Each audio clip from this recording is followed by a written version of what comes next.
Ang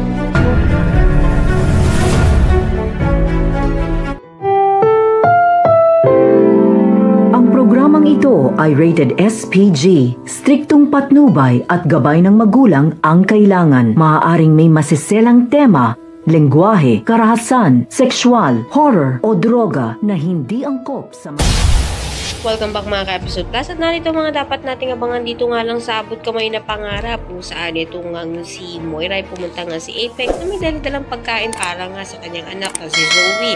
Subalit pinigilan nga ito ng security guard dahil ban nga ito sa ospital nga na to ng mga tanyag.